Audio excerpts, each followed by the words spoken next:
Sanibona nonke bakwethu. UDlamini okhulumayo, ubaba wengane ezilimele eyodwa yadlula la eHomi eThekwini. Cela ukuthi ngiqale ngokuthi ngibonge isupport engiyitholayo. Ngiyabonga kakhulu eSouth Africa kuwo wonke umuntu okhala kanye nami nongilekelelayo ekulweni ukuthi ngithole ubulungiswa for izingane zami. Ngiyabonga kakhulu bakwethu. Ngiyabonga. Izandla zidlula ikhanda. Then ngesimo sala eHomi ukuthi kwenzakalani, kunzima, kunokusabiseka, zonke lezo zinto njengoba ngiziveza nizibona. Okunye okubuhlungu kakhulu, abazali bey'ngane ezazidlala ney'ngane zami bayafisa ukuthi bakhulume, bayafisa ukuthi bafakaze. Abanye babo babe khona bengilekelela ngikhiphe iy'ngane zami emgodini. Even nabanye abahlali abakhona la abangenazo iy'ngane bayafisa ukukhuluma, kepha bayasaba. Abakwazi nokuthi babonakale besondela kumina, nokuthi bazongibona nje ukuthi bazokhalisana nami ngoba bagadiwe. iHomi ikhipha ama-spies, inama-agent aswenkayo angayigqoki i-uniform, ahlala asengaphakathi khona le building agade abantu. So kunobungozi for wonke umuntu ola ngaphakathi ngoba abazi kuzokwenzakalani uma bekhuluma. Okunye okwenziwa iHomi ngaphandle kokusabisa abantu, abazali sebe-approachiwe akade bedlala ney'ngane abaney'ngane ekade zidlala ney'ngane zami. Ba-approachwa, ba-offerishwa i-counseling.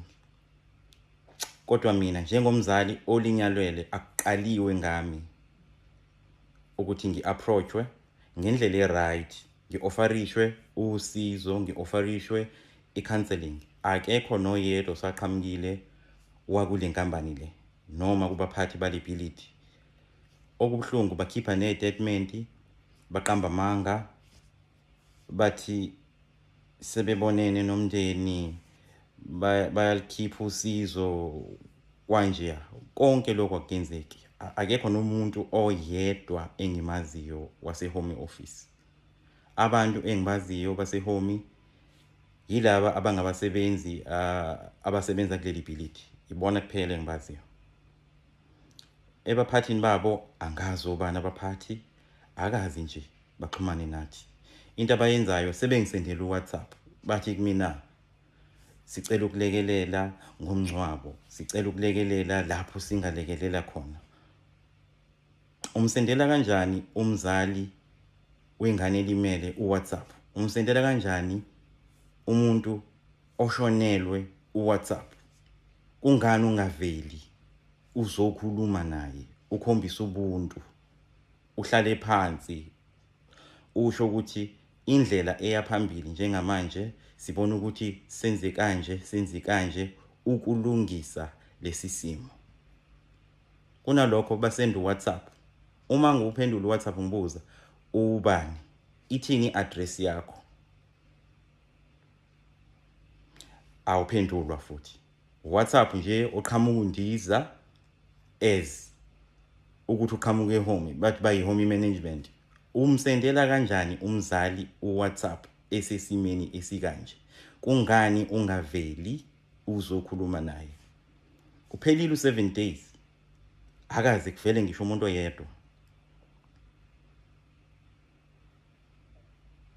Even nasesibhedlela kwafika abazali bey'ngane ezazidlala ney'ngane zami. Abase-Home azange baqhamuke. Ngokusho komunye umzali owayekhona owasala ngemumva emva kokuthi mina sengiphuthumisa iy'ngane esibhedlela, abase-Home bafika bathi bazobona ama-lift. So bachuza ukubona ama-lift, bacishe nobufakazi okunokuthi bakhethe ukusindisa impilo yezingane ezilimale ngobudedengu babo. yilokho-ke okungikhalisa kakhulu. As much as kufanele ukuthi umuntu azile kube njani, kodwa ukulwela ubulungiswa bey'ngane zami angeke ngiyeke ukulwela ubulungiswa bey'ngane zami, ngoba kunobugebengu obukhulu njengoba ngichaza. Abantu bayasatshiswa. Ngesikhathi sekufike udetective omkhulu wala eKZN, emva kwey'nsukwana esezoqoqa ubufakazi, wabuza kumina wathi, bakhona yini abantu obaziyo abangafakaza? Ngamtshela ubaba ngathi bakhona abantu detective abangafakaza, kodwa bayasaba. Ngaze ngamfonela omunye umzali ngathi kukhona udetective la ucela ukukhuluma nawe. Wathi kumina, mfowethu, ngiyafisa ukukusiza kepha ngiyasaba ngendlela isimo esiyisona kuleli bhilidi. Ngiyasaba, angeke ngikwazi. Kuzomele ngisiwe endaweni ephephile, noma ngikhuluma izwi lami lishintshwe kungazwakali ukuthi mina. Futhi uma niqopha ivideo nenze sure ukuthi ubuso bami anibuvezi. Usho kanjalo nje, sikhona la ebuilding sinomseshi. Ngamtshela umseshi ukuthi uyazwela-ke ukuthi uthini, ngoba ubhuti ngamfaka ku-loudspeaker. Ngathi uyazwela ukuthi uthini, akuphephile for abantu la, bayasatshiswa, akufanele bakhulume. Ngaleso sikhathi kwakukhona amadoda adonsela ku-4 noma ku-5 asehomi, amanye ehlomile phambi kwakhe umseshi emile. Umseshi mayekuphuka eyothatha ufakazi ayamlandela.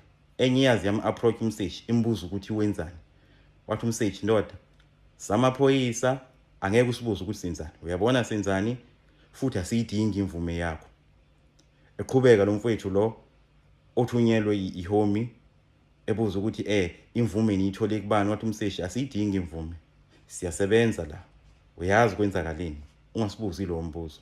So babegqoka into ezimnyama bonke nje, yilento esiyenziwa yihomi. So banama undercover agents, angayigqoka i-uniform okufaka abantu engcupheni, engozini. USira kumele uyibhekelele lokho, ngoba i-boss security nehomi kumele babe held accountable for lento leyo abayenzayo. Abakwazi ukuthi babe nama undercover agent ebuilding agadi abantu ukuthi bangavezi ubufakazi. So uSira namaphoyisa kusafanele uhlale phasi ubhekisise lento futhi ukuthi kwenzakalani kahle kahle la ngehomi, kwenzakalani kahle kahle ngale boss security, ukuthi ngampela le nkampani yama security isemthethweni yini, iyayilandela yini indlela. Ngoba i-security kufanele ligqoke i-name tag ene-sticker la, i-name tag ebhala uSira, eno-serial number negama labo. Abakwazi ukuthi babe nama undercover agent ebuilding ngaphakathi. Abantu abangayigqoki i-uniform, ingozi enkulu leyo, akukho emthethweni.